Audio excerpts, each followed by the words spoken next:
मैया के चुनरी चढ़ी लाल लाल ए सैया। नौमी में 9 दिन भीड़ खूब लगी ए सैया। मैया के चुनरी चढ़ी लाल लाल ए सैया। नौमी में 9 दिन भीड़ खूब लगी ए सैया।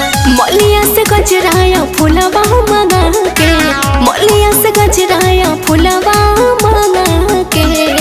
बोली ना चला चला चला चला सब जन के संग, चुनरिया रही लाल रंग, चुनरिया रही लाल रंग। ठीक है बाजी।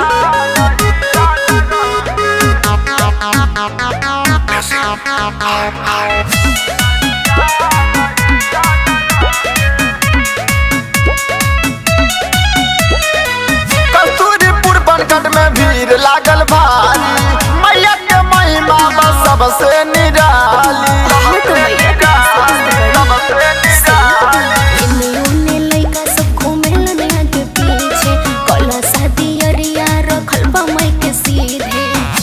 जन झूमेला देखा माई के सीधे, सब जन झूमेला देखा माई के सीधे। चला चला चला चला सब जन के संग, चुनरिया रही लाल रंग, चुनरिया रही लाल रंग। हाँ तो जल्दी जल्दी चली तो चलते नुबानी।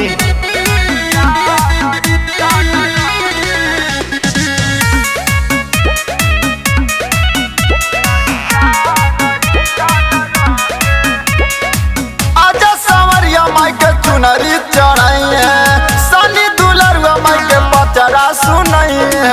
हाँ तो एको चीज रहुआ भुलाई ना।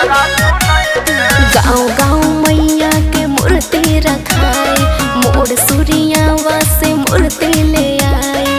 प्रिंस महेशों के सब संग रही के, मुन्ना पिंटू के सब संग रही के।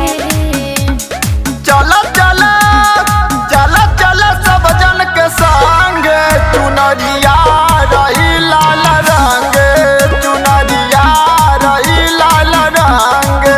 हाँ तो अब लेट मत करी। चला चली।